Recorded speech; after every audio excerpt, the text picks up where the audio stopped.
A gente comenta aqui algumas vezes quando uma expressão bíblica, ou um termo, ou ali algumas palavras, uma combinação específica de palavras, eles formam uma espécie de link dentro da Bíblia, né? Então, às vezes essa expressão aparece em um lugar e depois aparece em outro lugar e existe aí uma relação entre os textos, né? Essa é uma maneira de você analisar temas interligados dentro da Bíblia através de expressões-chave. Um tema interessante que pode ser analisado desse jeito é o tema que está relacionado à ideia da glória de Deus. Essa expressão está relacionada com um santuário. E lá em Êxodo 25, no verso 8, você tem aquele texto conhecido que diz assim: "E farão para mim um santuário, e eu habitarei no meio deles."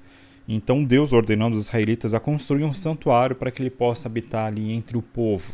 O santuário como uma habitação de Deus. E a gente vê capítulos depois, no capítulo 40 do livro de Êxodo, nos versos 33 em diante, vai dizer assim: "Assim Moisés acabou a obra", lá no começo do verso 33, né? E depois vai continuar seguindo no 34. "Então a nuvem cobriu a tenda da congregação e a glória do Senhor encheu o tabernáculo, de maneira que Moisés não podia entrar na tenda da congregação, porquanto a nuvem permanecia sobre ela, e a glória do Senhor enchia o tabernáculo." Então a gente tem aqui alguns elementos que aparecem nesses versos de Êxodo 40. Né? Primeiro, Moisés acaba a obra que é a obra da construção do santuário, no caso o tabernáculo do deserto. Né? Segundo, a nuvem ela entra, o lugar se enche de fumaça.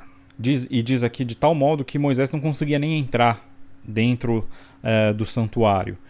E, por fim, aparece essa expressão: "a glória do Senhor encheu o tabernáculo." A glória do Senhor encheu o lugar. O que é a glória do Senhor? A palavra glória no hebraico, a palavra kavod, ela tem essa ideia da presença de Deus. É a presença intensa de Deus. A palavra kavod é um substantivo que está relacionado com um verbo. No hebraico é comum os substantivos serem derivados de verbos. Interessante isso, né? A ideia é que tudo parte de ações. E daí que vem as ideias dos nomes das coisas. Então, a palavra kavod, esse substantivo, vem do verbo kavad, que significa ter peso. Literalmente, a ideia de kavod está ligado ao peso. A glória do Senhor seria o peso de Deus. É a ideia dessa presença intensa. A glória de Deus está onde Deus está presente de forma intensa. Então, esses versos que a gente leu sobre a ideia da nuvem enchendo o santuário, a glória de Deus, tudo isso está relacionado a uma ideia que foi resumida em uma palavra hebraica que é Shekinah. O que é a Shekinah? A palavra Shekinah também parte de um verbo, é um substantivo que parte de um verbo, o verbo sakan, que é o verbo habitar, morar em algum lugar. Ali no verso que a gente leu, em Êxodo 25, o verso 8, ele fala esse verbo, né?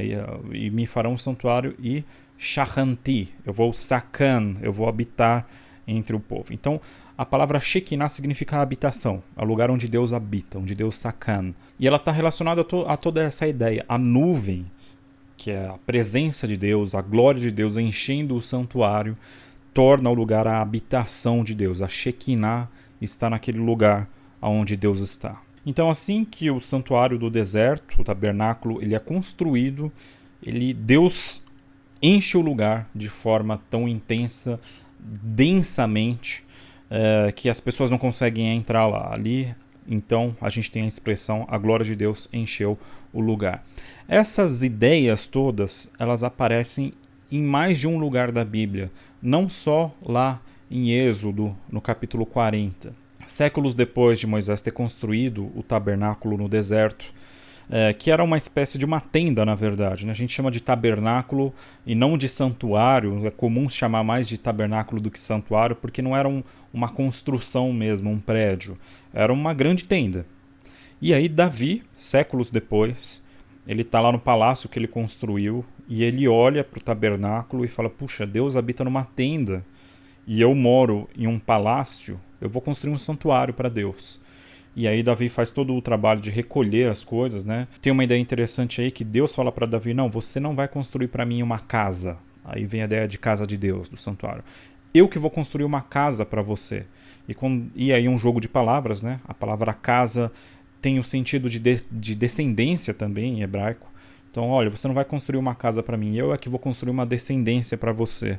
o teu trono vai ser estabelecido aqui em Jerusalém, etc. e tal. E quem constrói o santuário é Salomão. E quando Salomão, filho de Davi, acaba de construir o santuário, está lá no primeiro livro dos Reis, 1 Reis, capítulo 8, verso 10 e 11, a Bíblia descreve da seguinte maneira: E sucedeu que, saindo os sacerdotes do santuário, uma nuvem encheu a casa do Senhor, e os sacerdotes não podiam mais permanecer em pé para ministrar, por causa da nuvem, porque a glória do Senhor encheu a casa do Senhor. Então aqui a gente tem novamente a ideia da fumaça, da nuvem, enchendo o santuário que tinha acabado de ser construído de uma forma que os sacerdotes não conseguem nem entrar lá dentro.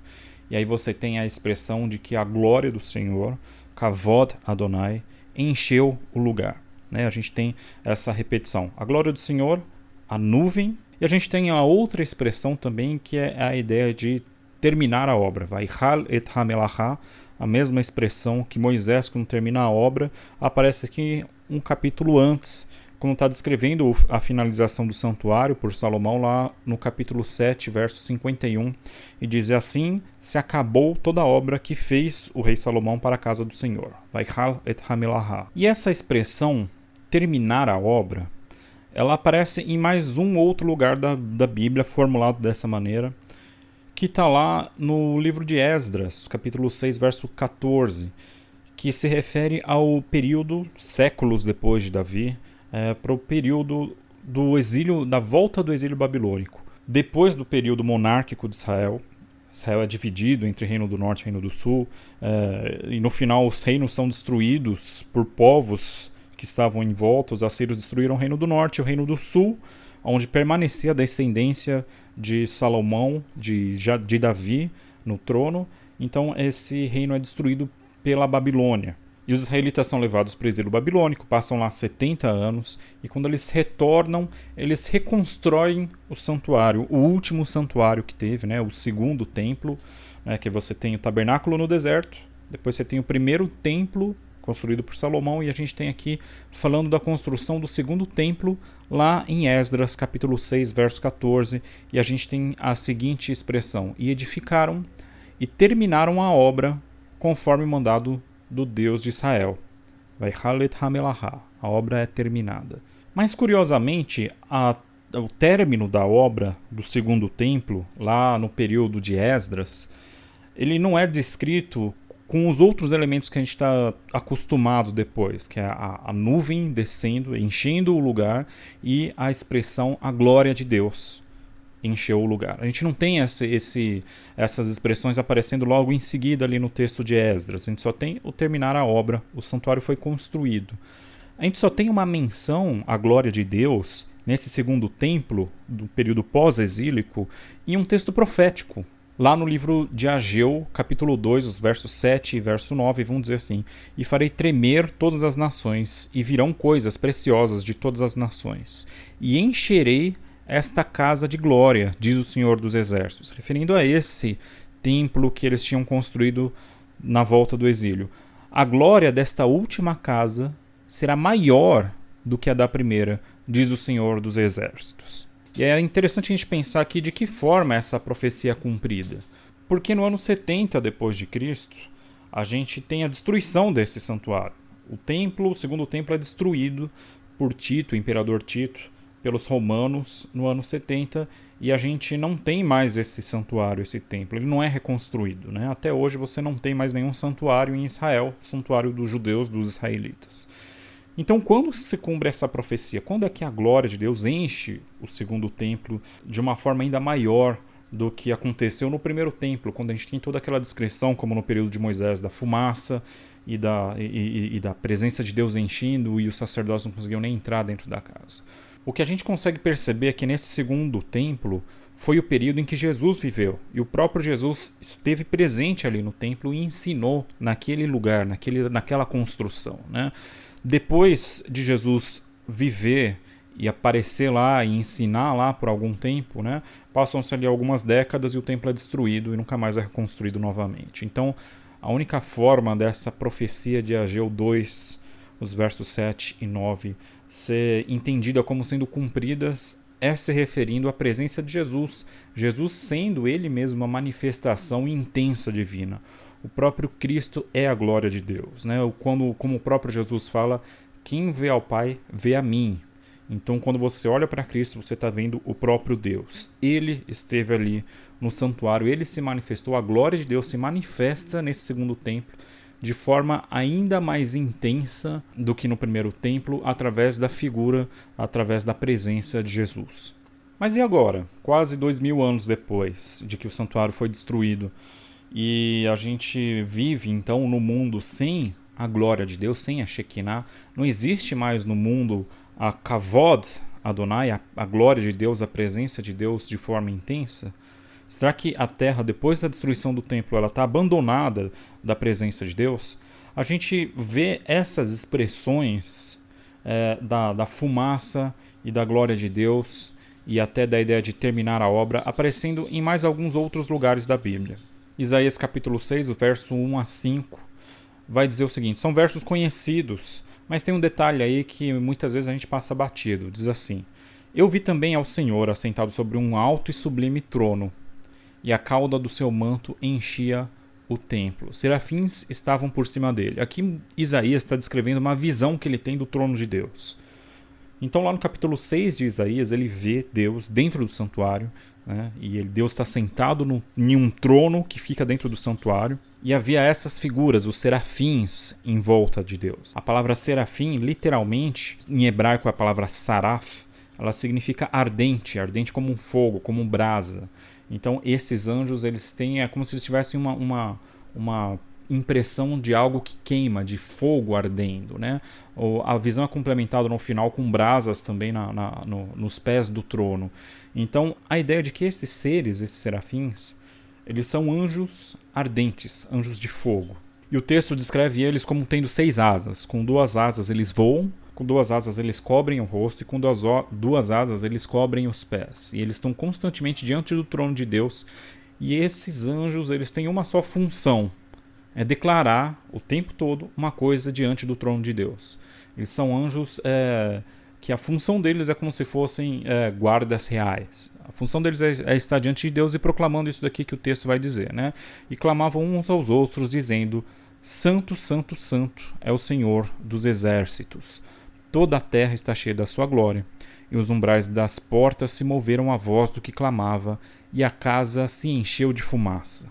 Então a gente tem aqui mais uma vez os elementos que aparecem em relação ao santuário, a construção do santuário e a glória de Deus entrando no santuário, né? Primeiro, a gente tem a fumaça enchendo a casa, enchendo o lugar. A gente tem a expressão a glória de Deus.